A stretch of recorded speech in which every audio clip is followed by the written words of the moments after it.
but eventually he was cut by a Saracen blade that pierced through his nose and brain, thus ending his life. Second Crusade reaction a bit late. No, it's actually very late. 28, but 1119. Oopsies. On that dry summer morning, as the Latin soldiers are waking up in their camp, they are confronted by a terrifying sight. The Antiochian camp is almost completely surrounded by the Muslim army, led by their formidable warlord Ilghazi. Without further ado, their Christian leader, Roger of Salerno, attempts to lead his forces outside of the camp. However, as the Hold on a minute. Am I on the right one? We just started this and this is already getting crazy. Hold up. Yeah, I am on the right one. To stand their ground, they are faced with over 40,000 Seljuk warriors already advancing towards their positions. Nevertheless, the Holy Cross of Antioch encourages the Latins to confront their opponents in the upcoming struggle. Why are they called Latins? The morning would see a spectacular clash that would not only determine the fate of the city of Antioch, but would also change the course of the history of the Crusader states. The Battle of Ager Sanguinis was about to begin.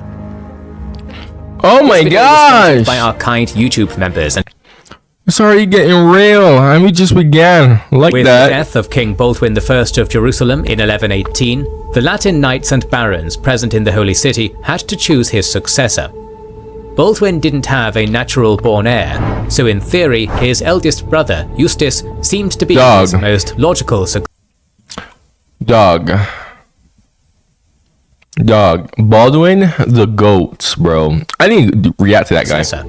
However, Eustace was far away in Europe and preferred to rule his safer family holdings in Bouillon rather than risk it all in the Holy Land. Only after he came under pressure from his courtiers, shaming him for not fulfilling his family duties, did he finally decide to move east to inherit all Baldwin had fought so hard for. Alright. Meanwhile, Jerusalem was in more immediate need than ever for a strong and decisive leader. The Grand Vizier of the Fatimid Caliphate, Al-Afdal, wanted to punish the Latins for the latest invasion of Egypt, and saw Jerusalem's interregnum as an opportunity to do just that. To that end, Al-Afdal... Bro. The First Crusade. It honestly blows my mind how after the First Crusade, everything else just kind of fell apart. Made an alliance with Baldwin's mortal enemy, Toghtekin, Emir of Damascus. The Fatimid army gathered in Ashdod and invited the Burid warlord to join their forces against the Latins. Toghtekin was eager to undermine any Frankish influence in the Levant and quickly sent a delegation to Jerusalem, demanding all Frankish possessions beyond Jordan. Everyone in the royal council in Jerusalem was keenly aware the odds were not in their favor and fell into hopelessness. Everyone except for Joscelin of Courtenay. Confidently, he proposed that Baldwin le Boar, Count of Edessa, be elected the next king of Jerusalem. For many nobles, this idea seemed quite reasonable. Baldwin le Boar was the eldest surviving leader of the First Crusade, which made him an experienced warrior and a cunning diplomat. Joscelin also hoped that as a reward for putting Baldwin of Edessa on the throne of Jerusalem, he would be given a county of Edessa. Having the support of Jerusalem's patriarch, Arnulf, Baldwin of Edessa was summoned to Jerusalem and on the 14th of April 1118 was crowned as Baldwin II. Shortly after this, Joscelin received his desired county upon swearing an oath of loyalty for Baldwin. Other lords like Roger of Salerno and Pons of Tripoli followed suit and recognized themselves as Baldwin II's vassals. Consequently, the Kingdom of Jerusalem formally became the most powerful Crusader state in the Levant. Back in Europe, as soon as Eustace heard the news in Apulia, he returned back to his European domains, sparing Jerusalem from a potential succession crisis. Just like his predecessor, Baldwin le Boar did not sit idly by as his enemies gathered around his realm. Refusing Toghtekin's impossible demands, he rallied his forces, and together with his newly acquired vassals, he intended to confront the threat from Cairo and Damascus all at the same time. In the west, en route to Jaffa, Fatimid and Frankish armies rushed for engagement, but realizing that neither of them had the advantage of surprise, Both armies ended up trapped in a stalemate for several months. Bro, my question is, like, what is the lore behind this? I was expecting the lore behind this. Wait, hold on a second. I may actually reacting to the wrong video. Both of them decided to retreat. Alright, guess not. Through his hasty actions, it wouldn't be the last time Baldwin II would save Jerusalem. Meanwhile, to the northeast of Jordan, Jocelyn of Courtenay had delayed his departure to Edessa by fighting the forces of Damascus, dealing with ongoing raids in Galilee orchestrated by Toktekin's son, Buri. When his forces finally rejoined with Baldwin II, he decided to intercept the Damascene army at Dara, near the same battlefield where, in 535 AD, the great Byzantine general Belisarius won a crushing victory against the Persian Empire. In the engagement that followed, the Franks provoked the young and inexperienced Buri to rush forward, luring him straight into an ambush and defeating his Damascene host entirely. Another threat on the horizon was the local Bedouin tribes, who used the power vacuum in the Transjordan to settle into the region and raid trade caravans near the Yarmouk River. Jocelyn made an Wild to me how back then people were still migrating, bruh. Like, yo, that's crazy. Attempt at a daring night attack on one of the Bedouin camps, with the aid of Galilean barons. I would Godfrey love to and live in William a world of like this, just like Numbering one around day. 150 not forever, horsemen, but one the day. Crusaders divided their force into 3 squadrons, each commanded by its leader. Though the plan looked promising at the start, its execution went terribly wrong for the Franks. Jocelyn's group got lost and stuck between the sandhills, the Franks ruined everything again. while the Bedouins, All my reactions that I do, the French ruin everything. already aware of the Latin presence, surrounded the Bur brothers and routed them. Godfrey was killed during the fighting, and around 100 knights were taken as prisoners. Only Jocelyn, with a handful of men, returned to Tiberias and reported what had happened to Baldwin II.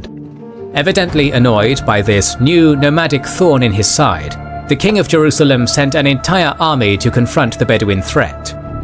Realizing they had no chance with the full might of Jerusalem, the Muslim nomads panicked and opened talks with the Franks, promising the return of the prisoners in exchange for a peaceful duration in Transjordan until the end of summer 1119. This stabilized the Crusader state's southern frontier, but as this was happening, a conflict between the Principality of Antioch and the city of Aleppo was spiraling out of control.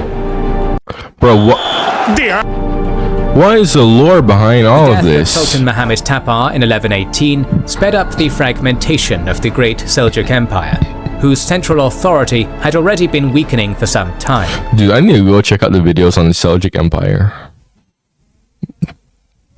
Someone told me that kings and generals have a video, but I never bothered to check it out. But I really should go check it out. I'm not even gonna lie to you, bro. I'm not When even the gonna lie to Sultan you. died, he was succeeded by Mahmud II, but due to the new Sultan's young age, he could not wield any authority among his powerful governors. So it was that Mahmud's uncle, Sanjar, ruler of Khorasan, seized control, turning the teenage Sultan into his puppet. Under Sanjar's administration, the Seljuk state mainly concerned itself with its territories in eastern Iran, which made the empire's western regions open to internal divisions. This negligence of the central authority of the Seljuks led to warlords in western Syria carving up their own domains in the region. Sultan Tapar's body was not yet cold when Toktekin started a conflict with the powerful city of Aleppo, which was currently governed by a eunuch of Armenian origin named Yaruktash. Yaruktash, who had come to power via coup, was quick to look for allies outside his city. To that end, he made concessions to the Franks in Antioch by giving away a strategic fort and pilgrim station called Al-Quba. This infuriated the citizens of Aleppo, who rebelled against Yaruktash. In a final act of desperation, the eunuch pleaded for help from Najim ad-Din al-Ghazi of the Artuqid dynasty. Il-Ghazi was the Atabeg of the peripheral city of Mardin near the Tigris River, and was more than happy to take the opportunity to extend his influence over Aleppo. Expecting an easy prize, the Atabeg rushed to Aleppo, hoping that Uruktash would open up the city gates for him. But as the Artuqid had reached the city walls, an unexpected surprise awaited him. Uruktash had already been killed by an angry mob, which had subsequently barred the gates of the city in hopes of discouraging the warlord from Mardin. Ilghazi quickly realized that the plan had missed the boat, so he decided to send his son, Kizil, into the city as an ambassador. The warlord of Mardin was well aware that in order to maintain balance in Syria, he had to make an alliance with Toghtekin, which as time would tell, proved to be the right choice. But bloody power shifts inside Aleppo were far from over. Sultan Shah ibn Redwan and his vizier Ibn al-Milhi, disgusted by Aleppo's dependence on... What the heck is the lore behind all of this? Like, I feel like I'm lost. Am I lost? Am I... Bro, when I did this, right? I literally could not find the right video. But freaking, I was given a playlist to it. And this is like the first video in the playlist. I'm like 9 minutes in. If I'm in the wrong order, oh well. No, seriously though, like someone please tell me, am I in the wrong order? Artuqid influence, decided to hand the city over to the Emir of Homs, Kirkan. What Ibn al-Milhi did not consider was that Ilghazi and Toghtekin had well-maintained relations. In a lightning campaign, they both quickly neutralized their opponents. Consequently, Ilghazi took Aleppo while Toghtekin took Homs. Thereafter, Ilghazi became one of the most influential Atabegs in northern Syria, possessing the cities of Mardin and Aleppo, and laying foundations for the Artuqid dynasty to expand their influence across northern Syria and Iraq. Now, with matters between his Muslim neighbors secured, he could finally focus his attention to the west. While the Muslims fought amongst themselves, the Crusaders smelled opportunity. This was especially true of Roger of Salerno. As an Antiochene regent for underage Bohemond II and a vassal of Baldwin le Boar of Jerusalem, Roger intended to tighten the principality's grip over the northern and eastern parts of Syria, and crushing the squabbling factions in Aleppo seemed to be the perfect opportunity to achieve this. Having already received the fortress of Al-Kaba from the late Uruktash, the Frankish leader pushed even further. In 1118, Roger combined his force with Jocelyn of Edessa and Armenian prince Tauros. Together they jointly captured the northern fortresses of Azaz and Bizar, thus threatening to surround Aleppo from 3 sides. Never in the history of the Outremer had the Crusaders come so close to capturing this city. No, that's crazy, bro. It's not Aleppo, bro. Aleppo, cool city. Cool city, rich history. Criminally underrated. It is honestly sad to me that the Syrian civil war has ruined this great city. It's super tragic. This is the problem with, I have a lot of Arabic / like Muslim people who watch my content, but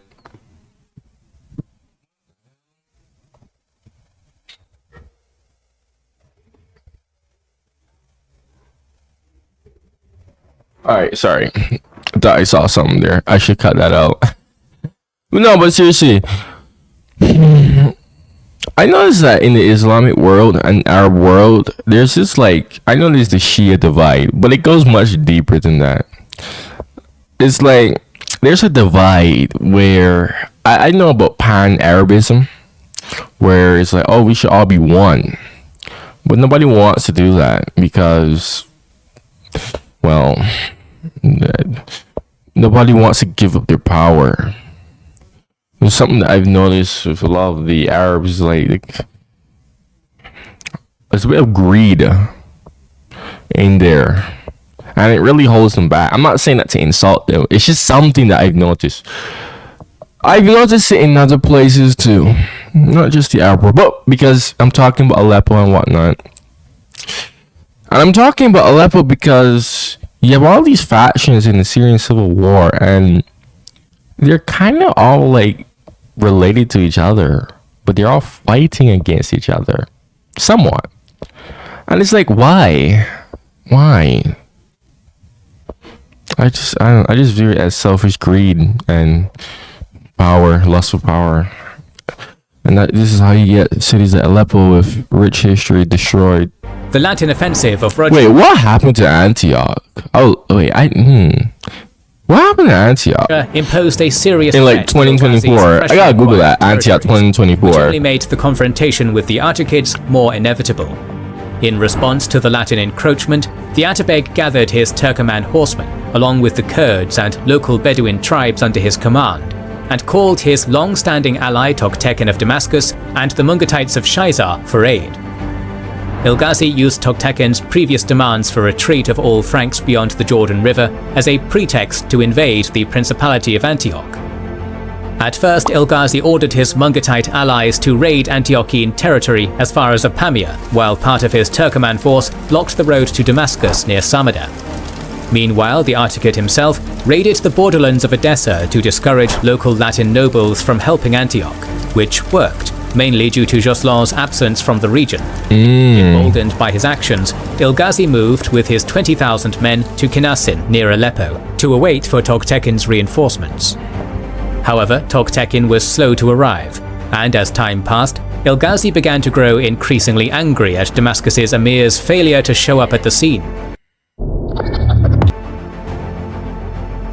When news of the Artuqid incursion reached Roger of Salerno, he repeated his actions from his last campaign by gathering his troops near Antioch. But just as he had in 1115, he called for reinforcements from Jerusalem, Edessa and Tripoli. Yet, due to Baldwin's actions and Joslan's struggle with the Fatimids and the Bedouins in the south, it took a lot of time before they could muster an army to relieve Antioch. On the other side, Ilghazi was still waiting for Toktekin and his troops to arrive. This quickly turned into a stalemate. Roger waited for Baldwin, Pons and Joslan, while Ilghazi waited for his Damascene ally. This uncertain deadlock was broken by the Antiochene nobles, who saw their fiefdoms being devastated by raids and started to pressure Roger of Salerno to take immediate action against Ilghazi. The only man who opposed this idea was the Patriarch of Antioch, Bernard of Valence. He advised caution and patience, urging the nobles to wait for the arrival of Baldwin II's army. Having been presented with a serious dilemma, Roger of Salerno ultimately chose to confront the Artuqid threat directly. Jerusalem's assistance. He gathered the Principality's entire force, which consisted of 700 knights, 3,000 to 4,000 Latin infantry, and Armenians, Turcopoles, and other mercenaries. All told, the Antiochenes numbered anywhere between 7,000 to 11,000 men in total. The army also possessed a part of the Antiochene True Cross, which the regent of Antioch decided to use on the battlefield in order to boost the Latins' morale. Antioch's With all True the troops Cross being assembled in Arta, Roger marched down to Samada, where he ambushed and routed a Turkoman detachment guarding the road. Confident in his position, he deployed his camp next to the hill, overseeing a road. But unlike his latest encounter at Samin, the Muslims were well informed about Roger's movement. Not only did Ilghazi's scouts have a strong presence in the area, but they even managed to infiltrate the Crusaders' camp by dressing as local merchants, before providing Ilghazi with a wealth of intel about the Frankish positions. When Antioch's army made camp, Roger of Salerno decided to strengthen the garrison at a local Atharib castle as well. The Crusader contingent deployed to this task was led by Robert of Vieux-Pont, who secured the fortress with ease. When the defenders saw an Artuqid detachment approaching the castle, the Latin commander decided to launch a foray beyond the walls. This move surprised the Turkoman horsemen, and having no time to make a feigned retreat, they were quickly routed. So far, the Crusaders had won a number of small victories, but unbeknownst to them, the Atharib raid was merely a diversion in the south, while the main Muslim force was moving to the north through the mountain passes to surprise Antioch's army. Meanwhile, Frankish confidence was plummeting, mainly because of a loud incident before the battle. Following the skirmish near Atharib, a lunatic approached the Frankish camp during the night, simultaneously shouting and laughing out loud about the Crusaders' looming demise. Considering the fact that in the Middle Ages, what the heck? Superstitions still veiled a great influence over knights and commoners, it definitely had to have an impact to some degree on the Latins' morale. At the same time as the Antioch has to spend a... Bro, let me tell you something, bro. Caribbean people, depends on the island, but like my mother's country, St. Lucia, bro, I always tell people, you want to see, like you want to have a glimpse of what these people were like. I was talking about the Crusader people, bro. I like the way how they believe in, based on, bro. Just go to my mother's country, bro. They are so superstitious people. I'm telling you. I always tell people, like, their level of superstition is like Crusader level, and they're extremely Christian, bro. I'm telling you. I'm not even exaggerating. I'm like if you want to see a glimpse of what these Crusaders were like, go there, St. Lucia. See how the people are. I'm telling you, bro. That's how they are. That's how they are. Like, something like that would happen, you'll unironically take it seriously. I'm telling you. Bloody hell. Mike is hitting this thing. I'm telling you, bro. That's how they are. It's funny, but it's how they are. Unironically. So, a whole night with a madman, Ilghazi managed to surround the Antiochian camp from 3 sides.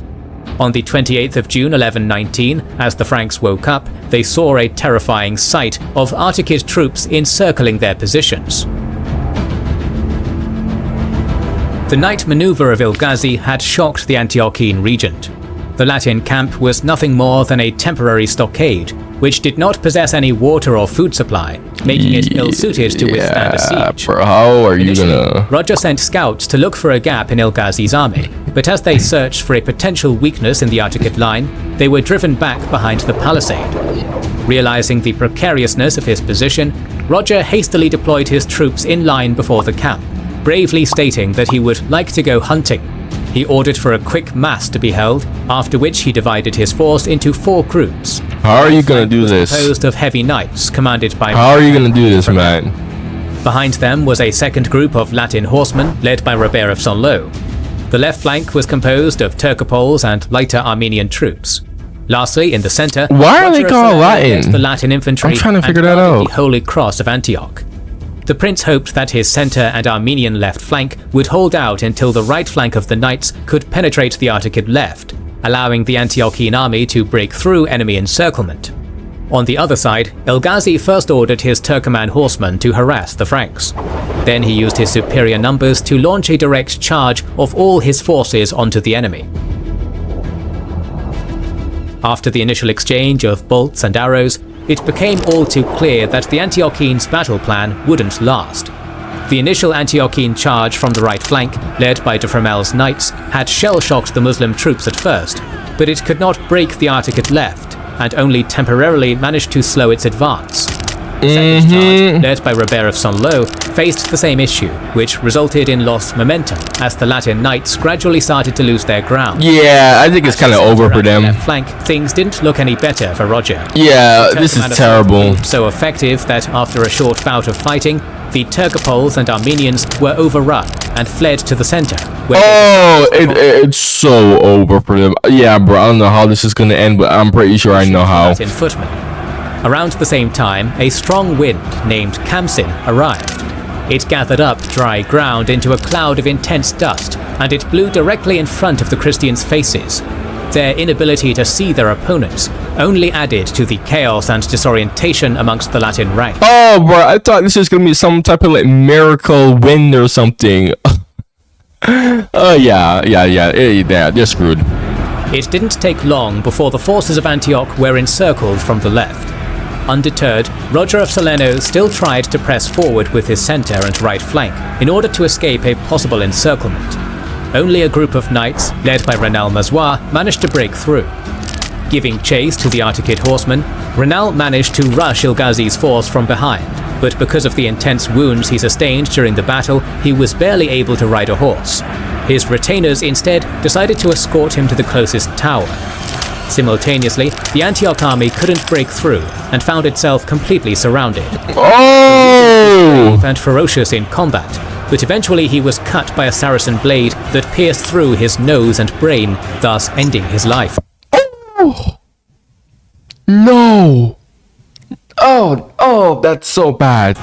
The sudden death of Roger had paved the way for the Muslims to seize the Golden Cross of Antioch, the main standard of the Latin army. Despite the ferocity of its remaining Christian defenders, the relic fell into the hands of the attackers shortly afterwards. At this point, medieval chroniclers depict over-exaggerated accounts, in which the Muslims were stricken by greed and malice in the presence of the cross, and supposedly started to kill each other over the distribution of the spoils. This is probably apocryphal. In any case, the fall of the main insignia panicked the Crusaders, who began to flee wherever they could, but to no avail. Almost all the Antiochene knights were killed that day, while only a few Franks managed to survive the battle and retreat to the Belus Hills to the west and Samada. The Crusaders' casualties were so severe that the location of the battle was given its terrifying name, Ager Sanguinis, the Field of Blood. Damn! The name of the struggle also extended outside the battlefield. The victorious Ilghazi ordered that every Antiochene survivor was to be pursued and hunted down. Every Frankish knight or servant was slaughtered by Ilghazi in local vineyards. Ilghazi himself chased the remaining Latin force of Renal Mazois, who had fled and barricaded himself inside the fortress of Samada. Renal, being well aware that he was heavily wounded and his men could not withstand a siege, began talks with the Artuqid chief. During these talks, Ilghazi was firmly impressed by Mazois' courage, and so allowed him to surrender and return to inform Antioch about his defeat. The same could not be said about the rest of his companions, who were massacred by Ilghazi's men on the spot. In the end, only around 70 Latin knights were taken captive. Being dragged by Ilghazi all the way to Aleppo, they became a major part of his victorious procession throughout the city. As the grand celebrations were over, all Frankish prisoners were executed by its inhabitants. Damn! Thanks to his victorious endeavor, Ilghazi's authority spread across the Muslim world. For his triumph, the Artuqid leader was rewarded by the Caliph himself, who titled the Atabeg as a star of religion, in other words, a spiritual guide of Sunni Islam. Despite having achieved a total victory, Ilghazi didn't press his army to attack Antioch. Many historians criticized him for this decision. However, it is very important to consider that Ilghazi likely did not have enough supply and siege equipment to lay a proper siege or break through the strong walls of Antioch. He couldn't be certain whether Jerusalem and Tripoli would approach him on Antiochene territory with another Christian army. For the moment, Ilghazi's main objective had been achieved. The city of Aleppo was saved from an encirclement. So Antioch was safe from the Artuqids for the time being. Alright. Impressive. Antioch's confrontation with Ilghazi at Ager Sanguinis ended up as a disaster for the Latins in Syria. Its renowned leader, Roger of Salerno, was dead, and almost every experienced knight who served with Bohemond and Tancred was killed. Moreover, the Antiochene part of the Holy Cross was lost to the Saracens, the Principality of Antioch was defenseless, and the Latin presence in Syria was in jeopardy. Would that be the end of Antioch, or would the city survive the Artuqid tide? In the next episode of our series on the Second Crusade, the Latin kingdoms will take a defiant stand against Ilghazi's growing power in Syria. If you don't want to miss any episodes, make sure you are subscribed and So this is the first episode. Have pressed the bell button. Alright man, look man, I am so behind on this. You know the drill. Make sure you subscribe if you made it all the way to the end of the video and you like what I have to say, my reactions. Man, go like the video, set up my video so on the YouTube algorithm. I gotta go and upload this video quickly. Yeah man, thank you for watching. Great series. I'm gonna react to more of it. I was just confused on the whole lore behind the I should have probably watched the first Crusade, but it is what it is. Thank you for watching and goodbye.